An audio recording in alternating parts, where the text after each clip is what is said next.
Hi, today I had nothing better to do, so I am aging a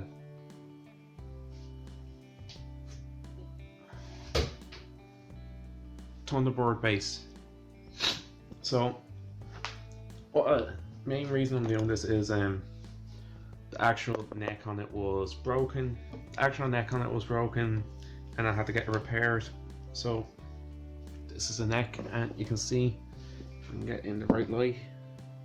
These cracks here and one here, and on the flip side there's a big crack here you can see, and then there should be one there. So it was dropped on the headstock, so the base lost much of its resale value there from being broken before, so I thought I might as well age it the way I want to. So the way I've aged the neck is on the back of it, as you can see in a better light there. So I've done very minimalistic to the headstock except on this side, so that's where your hands will be tuning. So I thought it would be better to wear it there since your hand be there tuning, and same with the machine heads. So the back of the machine heads and then the actual tuner itself has been worn down, and as you go further down the neck you can see that the side that will be gripping the neck, because I'm right-handed, right-hand player, is more worn down on that side, and the other side isn't, since my hand isn't going to be there most of the time, and the center of the neck's worn down. I did this using a Bohemian blade, just a non-backed one, and then just scraped off the finish to as much as I liked and sanded up to 600 grit for a nice smooth finish. Same with the machine heads. Machine heads are sanded, all the hardware on it is really sanded with about 400 plus grit, and then just kind of once over with 600 grit just to get a smooth finish on it. So, and then the body. Okay, now this area here, I'm trying to replicate a pick going at it for years and years, so that's why there's some damage around it, and there's paint left in some areas, because a natural age will take chunks out, but it won't strip down the whole area. What else? Got a bit of rash on the side here and here, because that's where my arm would rest. So I'm thinking, where would I place stuff? How would I sit and all when aging? Then coming down to the bridge, I'll turn around and focus better. So my hand's going to be mainly on this side of it. So I prefer more wear on this side because it'd be more natural then, and this still has to get worn down. Pickups I'm leaving in, and the reason I'm taking it is, as you can see here, there's a lot of scratch marks. So I'm going to give it a matte clear coat, and that's going to take away all the scratches hopefully. So that's all I've done so far on the front, and I'll show you the back once I've masked up this and screwed it in so it's not flopping out like the other one. Okay, so far I have all masking done for the pots, the pickups and the neck pocket, and I have the fretboard all masked off. I then masked the edge, got the nut masked off, got the edge of that masked off as you can see there, and I have some of the hardware aged, like the bridge, the screws for the bridge and straps and neck plate, and one of the machine heads, just to give an idea of how I'm going about it. And then what's left is to finish masking this, to stain the pick guard, and to finish sanding a few of the parts. Okay, so I'm going to crack into that.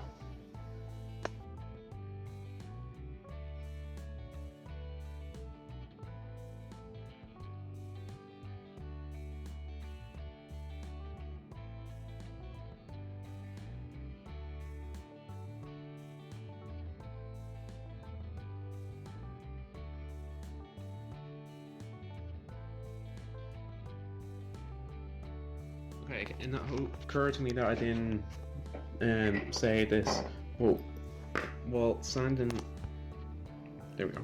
While sanding these, I'm working with a 400 grit sandpaper, and then I'm working my way up to 600 grit to finish them off and give them a smooth finish. So that's what I'm doing, and I'm doing all the screws, and I have everything else done. So last thing is then the clear coat, and then to stain the pick guard. And you can see on the pick guard, thinking of doing this, that I rubbed half of the bird out but kept most of it, because I was thinking of a downstroke that it'd be peeling off, and I'm going to get a blade like that one in a few minutes and then just do some gouges before I stain it. Okay.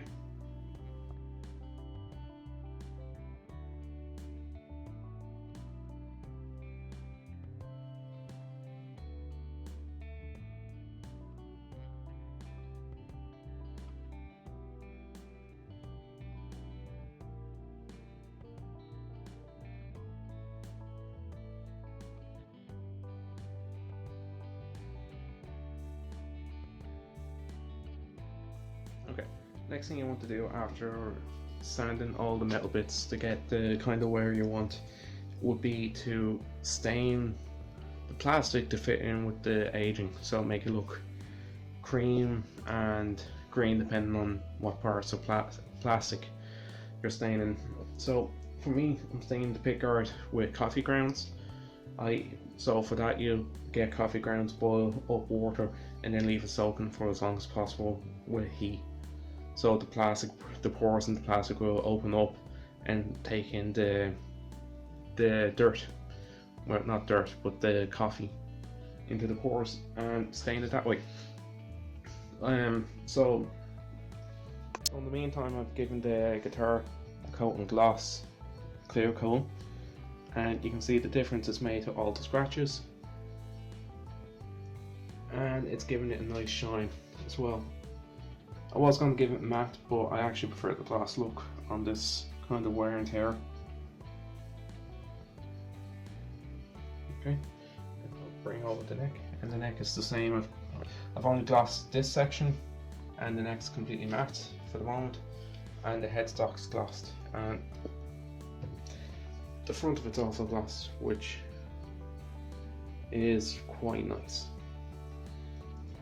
The reason I didn't gloss the back of the neck for two reasons is I'm going to sand it down to something like 600 grit and have it really slick for playing. And the second reason is with the angle on the headstock, I can't hang it by the holes in the headstock, so I had to hold it by the neck to spray both ends. So it was two birds in one stone. So that will take overnight to dry, and so will the stain. So tomorrow is when I put it back together and see the final results of the work. So I'll record a video of that then, and just a video of me playing it to show a sound of it. Okay, so it's a couple of days later since I last recorded. The base is done. As you can see, the gloss on it, it's not like a high gloss I put on it, but it's kind of like a worn down gloss you could associate with a vintage guitar.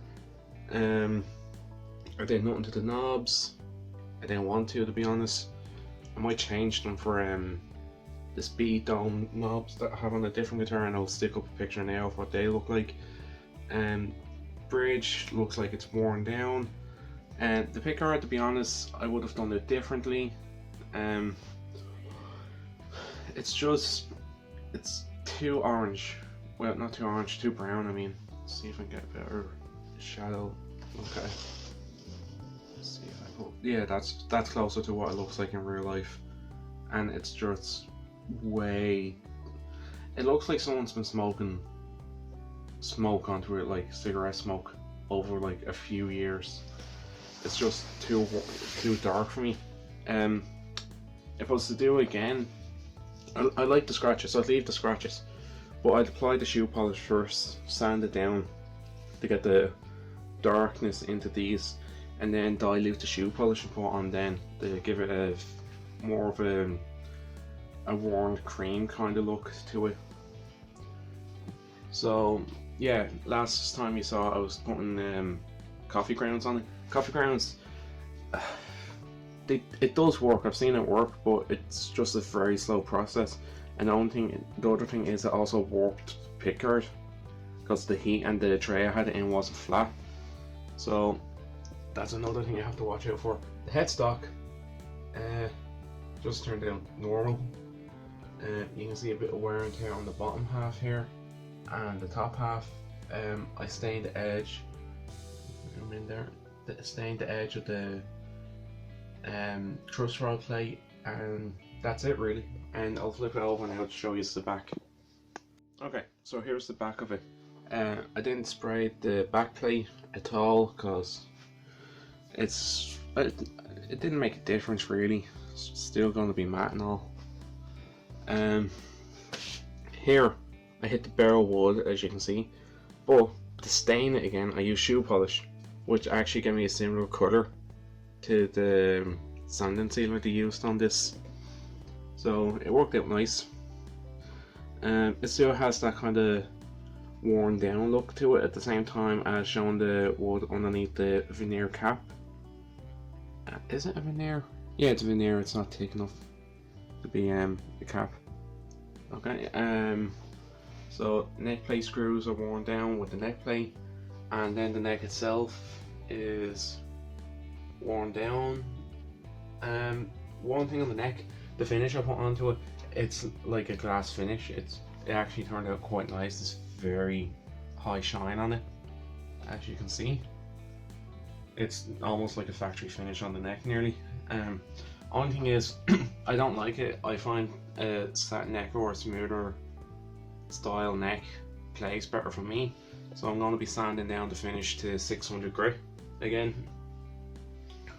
And then the machine heads, as you can see there, are just kind of worn down. All the metal on this isn't finished, just so it still ages as I play it. But yeah, other than that, it's done. And oh, there's something you have to watch out for. So, not sure will this pick up on camera, but there's an area right here. Let's see if I can find it on the camera.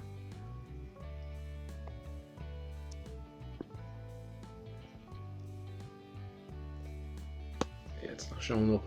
There's an area right here, and it's due to humidity in the air. Oh, you can see it right here. So